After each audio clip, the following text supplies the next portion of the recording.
An ordinary construction saw is sometimes more convenient than a medical one. I've had several cases where I've gone to an autopsy and my patient turned out to be a person I was friends with as a child. You can't help but start talking to the body as if it's still there. One day, a body was brought in from the street. The doctors pronounced him dead and put him in the refrigerator. But after a couple of hours, there was a knock from inside. I am an active pathologist. Our profession is popularly called in different ways. The last doctor, corpse cutter. He started working in 2015, after completing his internship. Previously, he lived in Dmitrov, where he began his career. I worked there for 1.5 to 2 years, after which I was offered the position of head of the medical department in another place. I agreed without hesitation and moved in. I started working as an expert. In 2020, he decided to leave the forensic examination and finally devoted himself to pathology. What does a pathologist do? It's an interesting, sometimes even fun job. There's nothing wrong with my mind. Our area is small, with a population of about 50,000 people.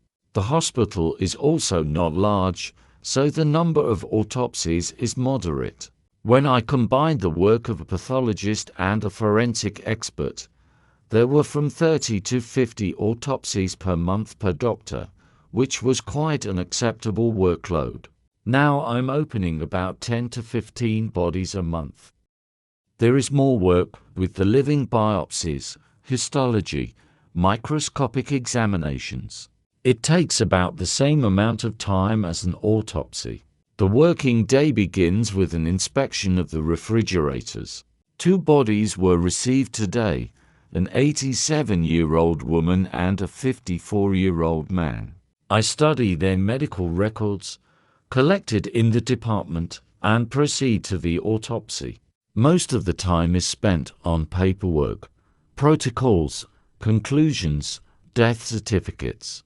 My schedule is like most doctors, from 9 to 15, 5 days a week. Due to the harmfulness, 1 year is counted as 1.5, which gives the right to retire after 20 years, not after 30. Both my parents are doctors.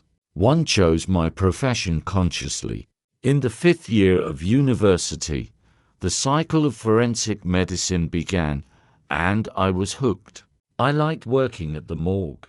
Before that, we studied anatomy, but it didn't evoke those feelings. But the expertise is. I understood right away. It is mine.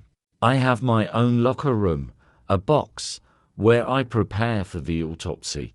I treat my hands, put on clothes. I'll never forget my first day of internship. I thought there would be a theory first, but my mentor immediately took me to the body, showed me how to do it himself once, and suggested that I open the second corpse. I was up to my elbows in blood, but I was happy. The delight was incredible. A forensic expert and a pathologist are not the same thing. These are different professions, like a therapist and a surgeon. A pathologist works with diseases, and a medical examiner works with crime.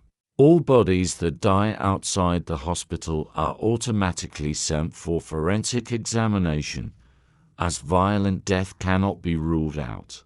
And I work with bodies that died in hospital from illnesses. We don't have decomposed bodies like medical examiners do. Refrigerators are simple. The temperature in them is from +2 to +6 degrees. There is no freezing. This is a misconception. Rotting is slow at this temperature.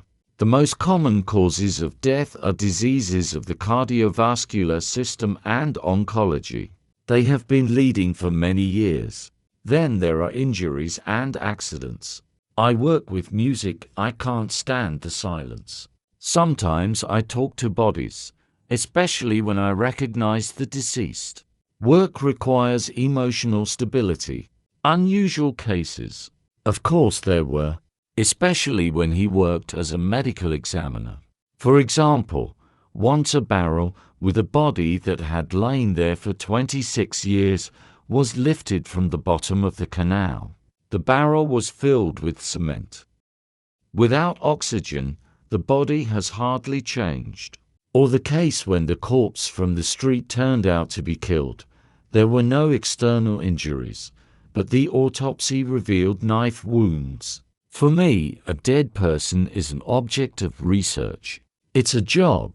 Although there was a case when my childhood friend turned out to be on the table. It was difficult then. There are difficulties with corpses of great weight, from 180 kilograms. One man was as wide as a dissecting table, with his sides hanging down. Small and elderly bodies are opened more easily. The smell of a corpse is a common thing. It feels good at first, then you get used to it. During an autopsy, especially when opening the stomach or intestines, the odor increases. The most unusual smell is from a burnt body. It resembles a barbecue, although it is specific. The most unpleasant is from a decomposed drowned man. The smell is pungent, and the morgue was ventilated for a week. It's hardest to work with children. In the first year, I opened 5 to 6 bodies of children, from newborns to teenagers. We came to a call once. A 5-year-old boy drowned. My son was the same age then. It was hard. My favorite part of the job is examining a corpse. There are no unloved ones. The oldest autopsy was 101 or 103 years old. The youngest is 23 weeks old in utero. Burial is closer to me than cremation. The morgue in the movies is shown quite reliably. Of course, there are inaccuracies, but the essence is conveyed correctly. Salary, about 26,000 rubles, with allowances 5,070,000. That's quite enough. Smokers' lungs are different, but not as different as on the posters. Damage is visible, but not always critical. The dangers of the profession are infections, including HIV and cadaverous poison.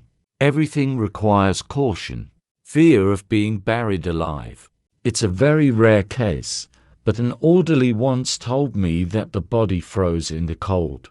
The doctors made a mistake, put it in the refrigerator. After a couple of hours, he thawed out and came to life. But this is an exception. There is slang too. Coffins are called suitcases. Corpses found in the spring after snowmelt are called snowdrops. Constant communication with death affects the perception of life. One anatomy teacher said, "If you take your profession too seriously, you'll go crazy. You need to keep the humor and lightness, then the work is easier to carry." My hobby is music. I have stage equipment, a studio at home. I record songs. It helps to unload, because you can go crazy in silence with corpses. Sometimes you involuntarily start talking to your body. You just want to talk. I like my profession. I consider it important and necessary. I work with my soul. And yes, death does not spare anyone. But perhaps if you understand it more closely, you begin to fear less. What do you think about this story? Write in the comments. And don't forget to like and subscribe to the channels so you don't miss any amazing new stories. See you.